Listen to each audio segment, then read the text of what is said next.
오늘 성경 말씀은 구약 성경 창세기 47장 27절에서 31절입니다. 이스라엘 족속이 애굽 고센 땅에 거하며 거기서 산업을 얻고 생육하며 번성하였더라. 야곱이 애굽 땅에 17년을 거하였으니 그의 수가 147세라. 이스라엘의 죽을 기한이 가까움에 그가 그 아들 요셉을 불러 그에게 이르되 이제 내가 네게 은혜를 입었거든 청하노니 내 손을 내 환도뼈 아래 넣어서 나를 인애와 성심으로 대접하여 애굽에 장사하지 않기를 맹세하고 내가 조상들과 함께 눕거든 너는 나를 애굽에서 메어다가 선영의 장사라. 요셉이 가로되 내가 아버지의 말씀대로 행하리이다. 다 같이 야곱이 또 이르되 내게 내게 맹세하라. 맹세하라 하네. 그가 맹세하니 맹세하니 이스라엘 침상에 이스라엘 침상머리에서 하나님께 경배하니라. 오늘은 성기호 목사님께서 야곱의 인생 경주 마무리 Concluding the Race of Jacob's Life라는 제목으로 말씀을 전할 때 다 은혜 받으시기 바랍니다.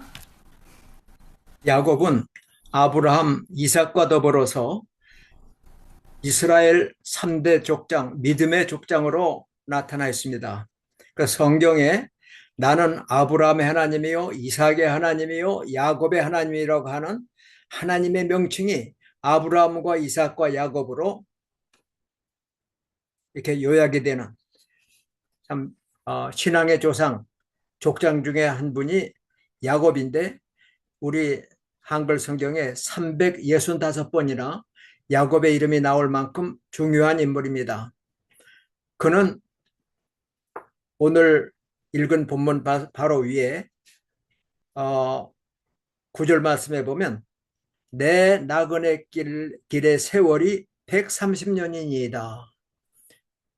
가나안 땅에 흉년이 들어서 흉년 2해가 지났을 때 가족들이 애굽으로 이주한 다음에 애굽 왕인 바로 앞에 섰을 때 바로가 묻습니다.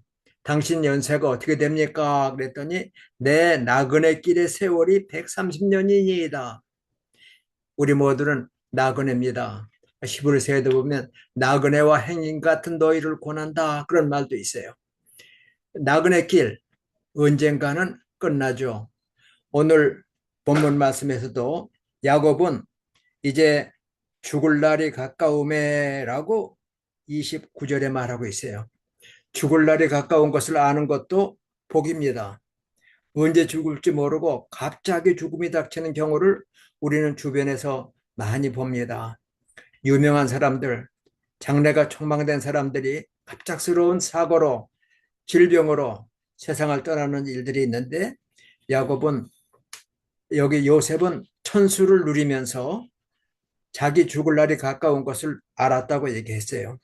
성경에 보면 죽을 날이 가까운 것을 아는 분들의 삶이 베드로후서 1장 14절에 베드로는 이렇게 말합니다.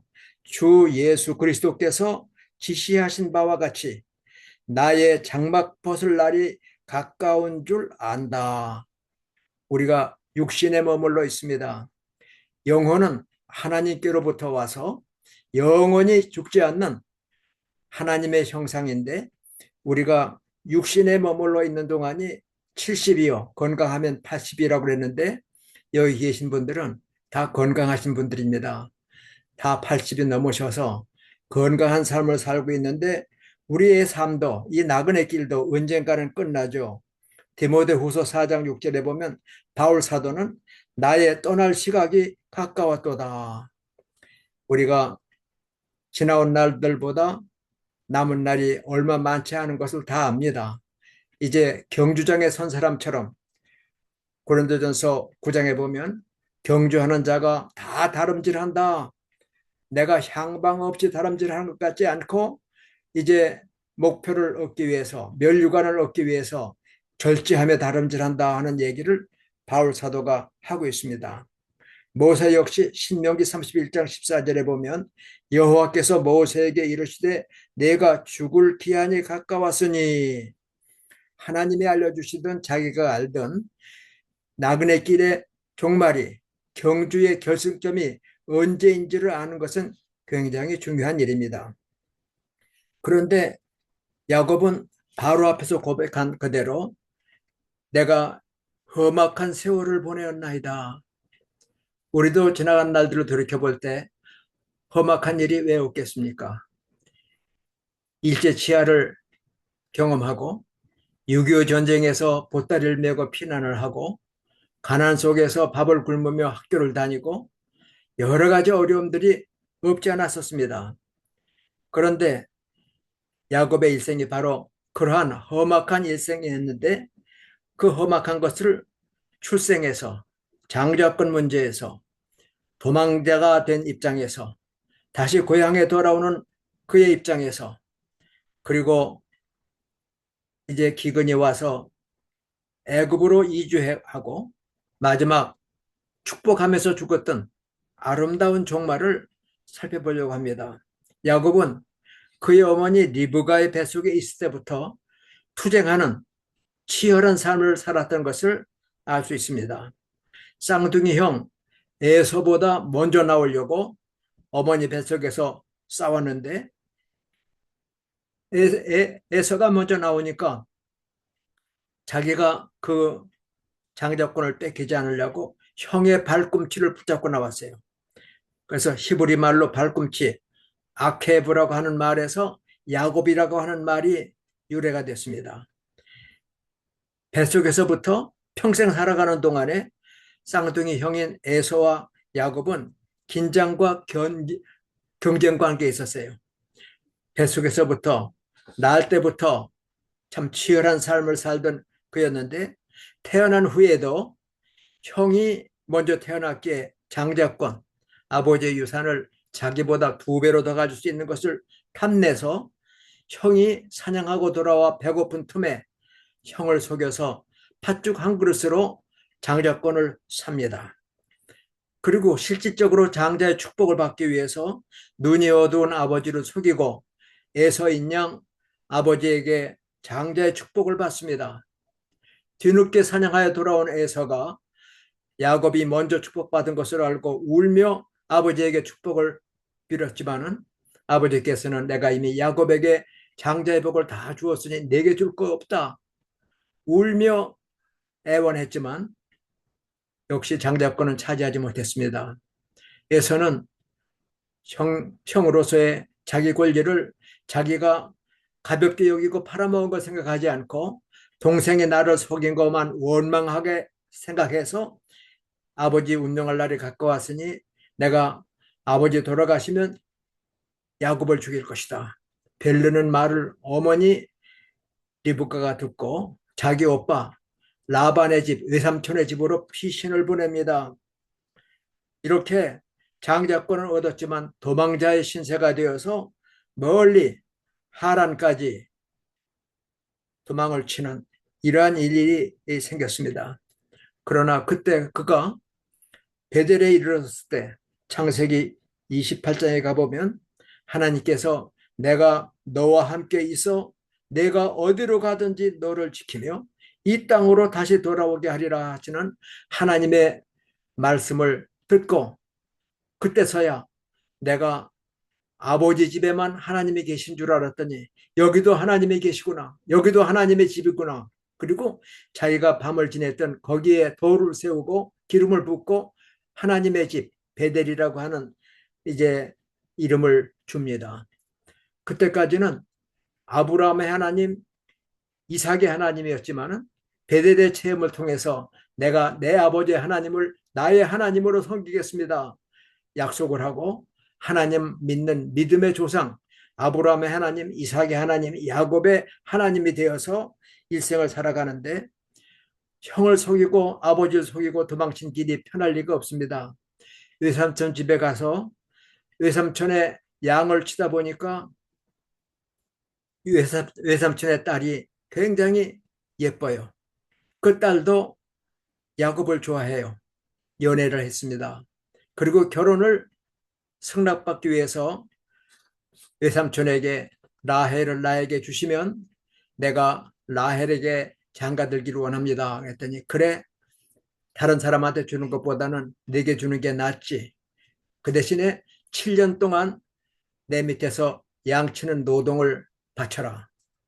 이게 옛날 신부를 돈으로 사는 그러한 풍습의 일종이라고 볼 수 있어요. 그래서 7년을 양을 치며 노동하는데 라헬을 사랑하고 라헬과 가정을 이룰 소망 가운데 7년을 하루같이 잘 버텼습니다.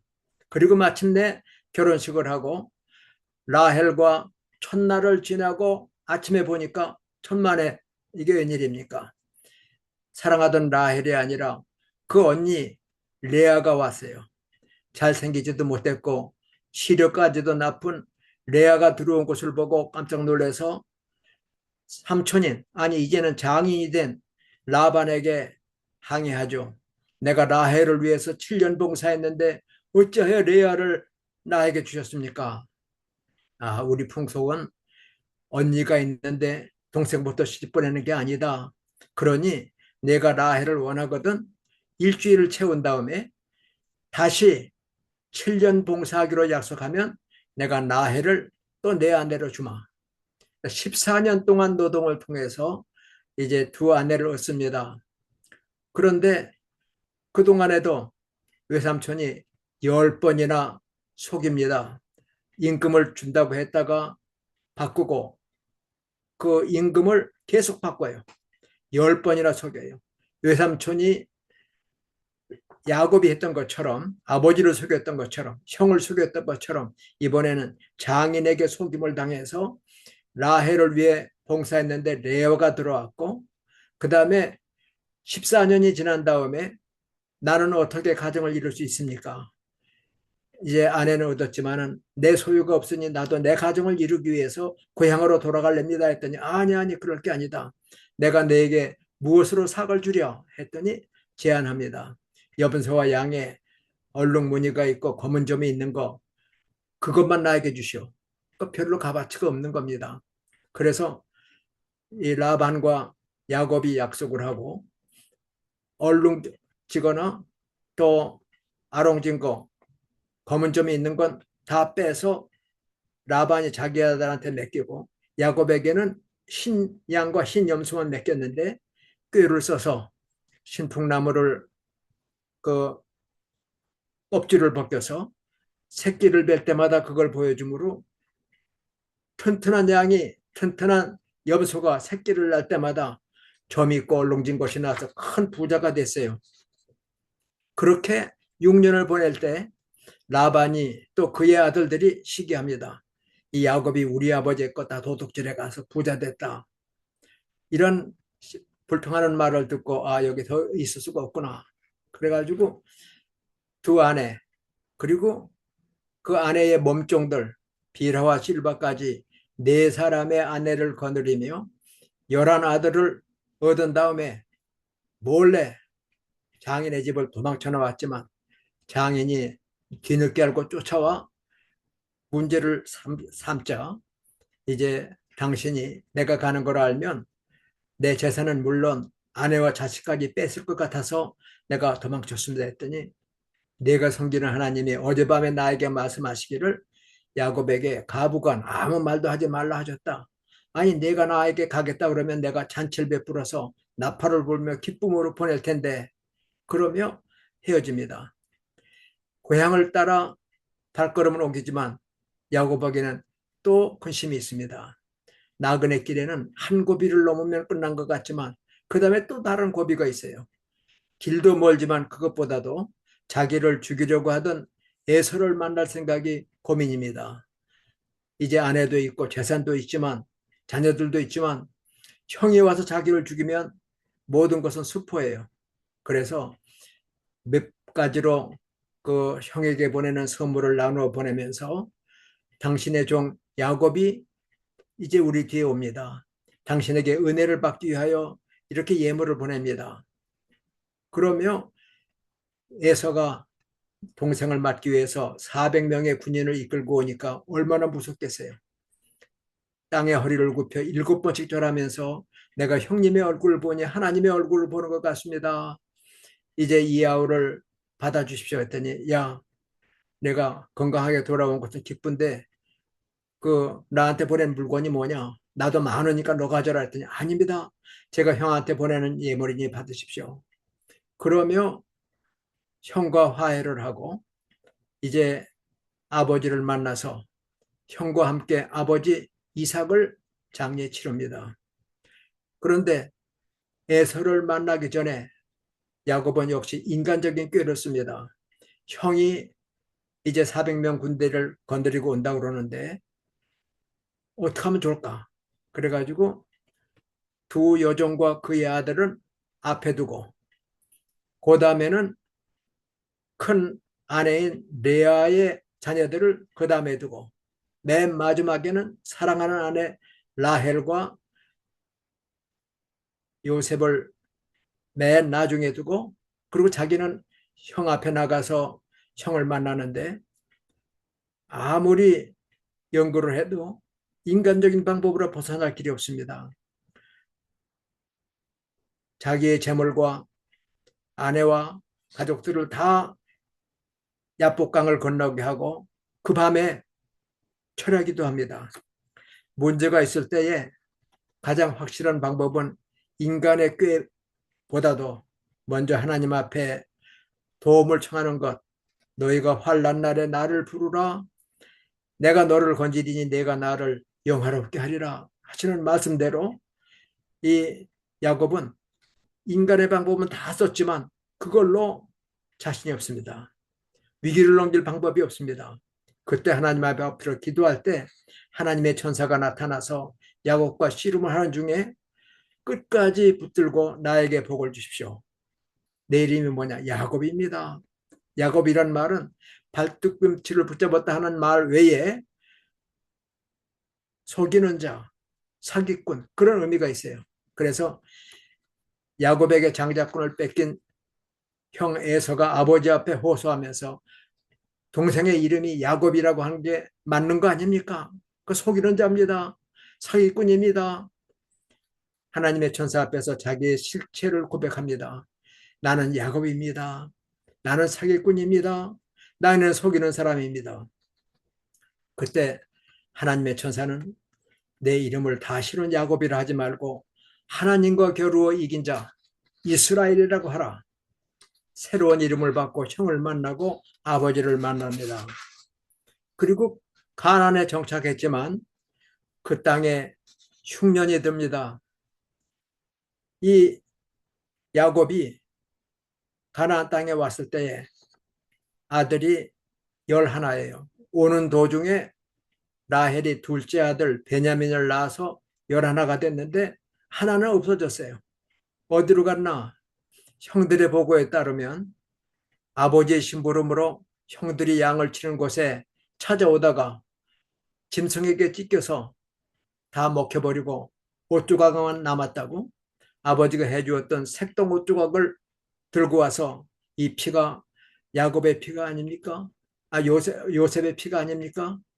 그러며 요셉이 분명히 짐승에게 지켜 죽은 것 같습니다. 그래서 아버지가 통곡하며 내가 울며 울며 내 아들이 있는 곳 스올로 무덤으로 가리라 하면서 오랫동안 슬픔을 이기지 못했습니다.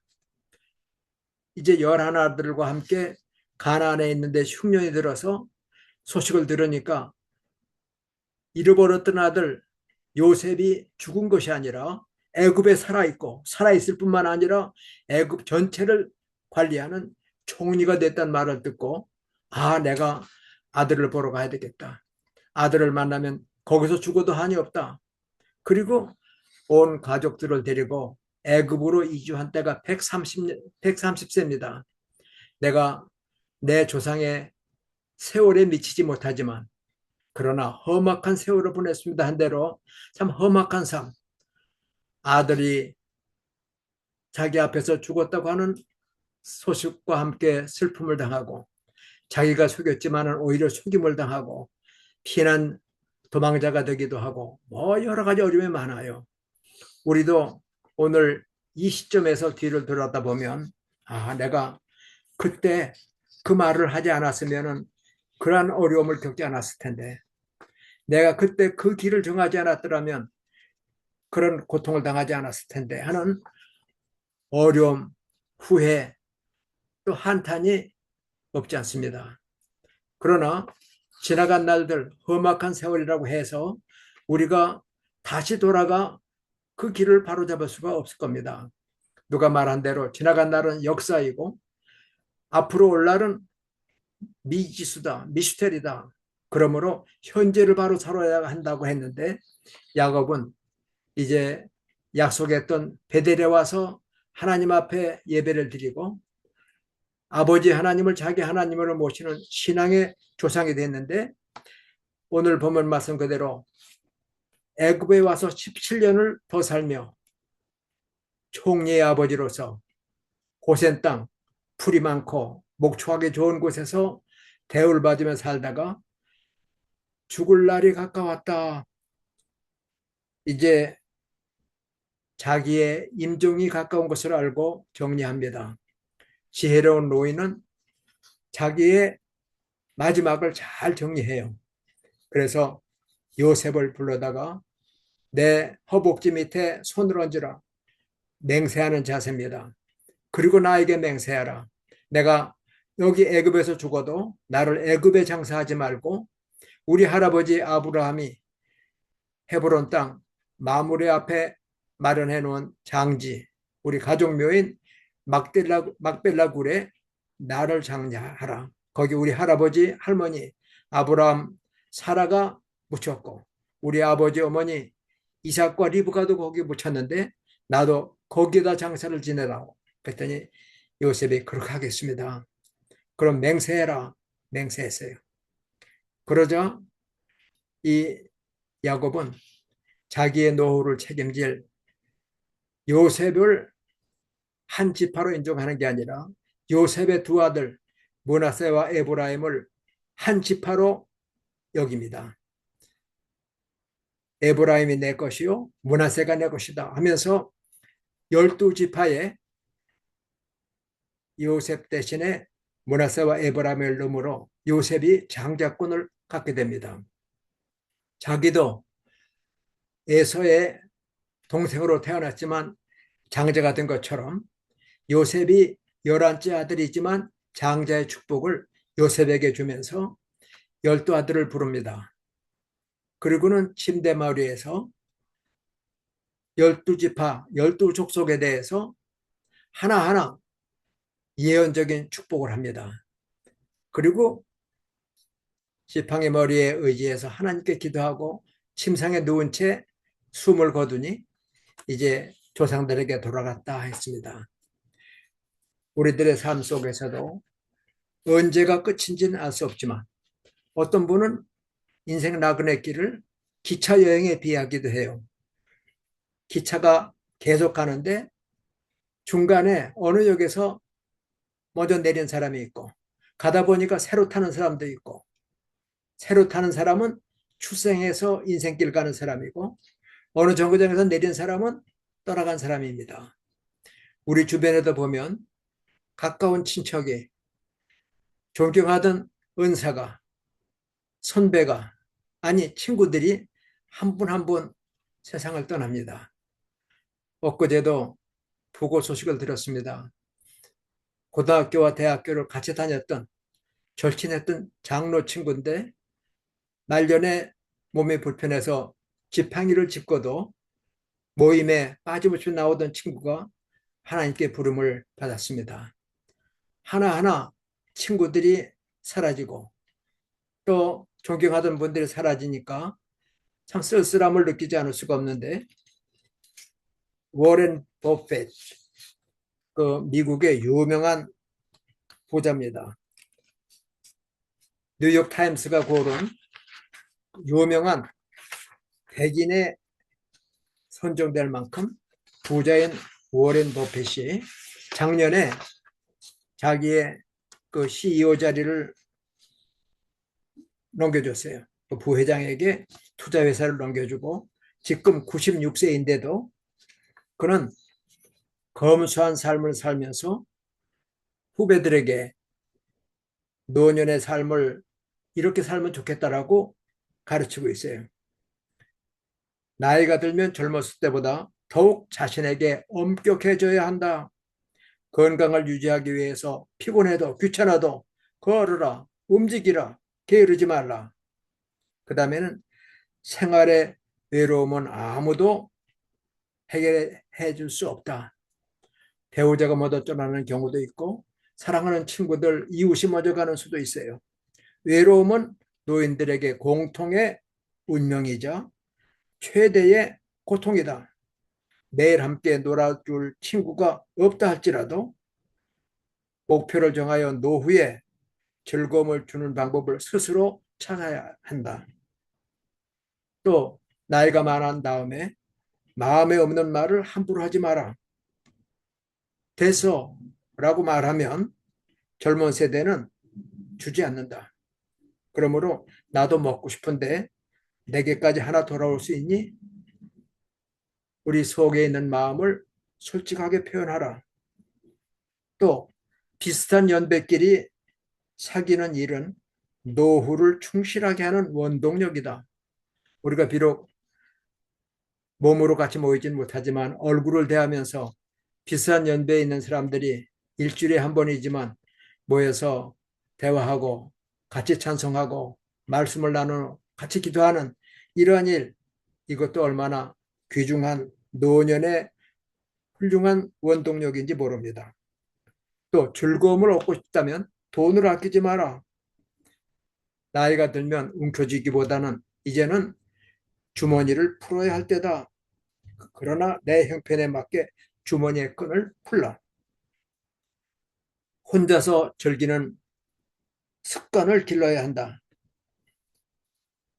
누가 없어도 혼자서 동네를 걷고 또 고독한 시간도 즐길 수 있는 이러한 준비가 노년에 있어야 한다. 돈이면 다 된다고 하는 생각, 천박한 생각이다. 돈은 노후에 중요하지만 돈이면 다 된다는 생각은 세상을 황량하게 하는 것이다. 또 나이가 많아지거든 어떤 일에도 감사를 표현할 수 있어야 된다. 하나님 감사합니다. 선생님 감사합니다. 감사합니다 하는 말을 입에 달고 살아야 감사할 거리가 생기고 또 감사할 만한 삶이 우리에게 주어질 것이다. 나이가 들어도 컴퓨터, 스마트폰 이런 그 새로운 기계 사용을 적극적으로 익혀야 한다. 그리고 유익한 글이라면 그냥 눈으로만 보지 말고 잘 정독해서 내 것이 되게 하라. 노년이 되면 몸가짐과 차림새가 더욱 단정해야 된다. 체력이 떨어지고 건강이 악화되면 누가 뭐라 하지 않아도 자세가 흐트러지지만 몸가짐, 마음가짐이 단정할 때 또 우리 신앙의 자세가 흐트러지지 않을 때 훌륭한 노후를 보낼 수가 있는 것이다. 또 노년의 가장 멋진 일은 사람들과 화해하는 것이다. 도망쳤지만 야곱이 라반과 화해합니다. 형을 속였지만 찾아가 형과 화해합니다. 우리도 지난날 섭섭하게 했던 일들, 남에게 억울함을 주었다고 한다면 찾아가 갚을 것은 갚고 사과할 것은 사과하면서 노년에 해야 할 값지고 멋진 일은 화해하는 것이다. 행여 원수 맺지 말고 모든 사람과 더불어 화목하게 지내라. 또 유언장은 편안한 마음으로 미리미리 준비하라. 나 죽은 후에 유산을 둘러싸고 자식들이 싸우는 볼상사나운 일이 생기지 않도록 미리 준비하고 죽음은 두려운 것이지만 죽는 것은 한 번뿐이고 대부분의 병은 잘 치료하면 낫기에 병을 친구로 삼아 지내라. 늙어가는 과정을 자연스럽게 받아들이라. 얼굴에 늘어나는 주름, 머리에 휘어지는 백발, 한탄하지 말고 자연스럽게 출생이 자연스러운 것처럼 늙음도 자연스럽게 받아들이고 죽음도 자연스럽게 받아들여야 할 것이다. 생을 마감하는 날까지 활동할 수 있는 것이 최고의 행복이다. 죽는 순간까지 주님의 일 열심히 하다가 주님 앞에 서게 하라. 행복한 일생도 불행한 일생도 한바탕 꿈을 꾸는 것처럼 덧없는 일장춘몽이다. 그러니 지나간 날을 후회하지 말고 오늘 주신 하나님의 은혜를 감사하며 건강하게 주님과 동행하고 친구들과 동행하면서 참 감사합니다. 건강 잘 챙기면서 또 우리가 가진 돈 가볍게 쓰면서 주의 일에 끝까지 다름질하다가 주님 앞에 서는 날 잘했다 칭찬받고 또 주님이 준비하신 상급 우리가 귀한 사역 감당하느라고 땀 흘린 일이 얼마나 많습니까? 눈물 나는 일이 얼마나 많았습니까? 마음을 상한 일이 얼마나 많습니까? 그러나 다 견디고 지나고 이제 노년을 맞고 여기 야곱처럼 죽을 날이 가까웠다. 장막을 벗을 날이 가까웠다. 나의 달려갈 길이 다 끝나간다고 하는 이러한 준비된 마음으로 우리의 노년이 아름답게 맞춰지고 또 자녀들에게 우리 후진들에게 아름다운 삶의 모습을 신앙의 자취를 남겨가는 우리 모두가 되기를 주의 이름으로 부탁하고 축원합니다. 고마우신 아버지 하나님 감사합니다. 이제 우리의 남은 날 계수하는 지혜를 주옵기 원합니다. 앞으로 남은 날이 지나온 날보다 짧은 것을 알고 또 그날이 언제인지는 알 수 없지만 언제 주님이 부르셔도 주님 앞에 갈 수 있는 신앙의 준비 또 우리 주변의 준비를 잘 할 수 있게 하시고 우리의 배우자들, 우리의 자녀손들이 믿음을 따라 살고 하나님 주시는 복을 영육간 받으며 이 나그네 생활 끝까지 잘 다름질하고 결승점에서 영접하시는 주님을 만나고 이제 눈에 눈물을 씻겨주시며 주 안에서 주시는 안식을 누리며 상급과 칭찬받는 우리가 되도록 주님 은혜 주시고 붙잡아 주시옵소서. 예수님의 이름으로 간절히 기도하옵나이다.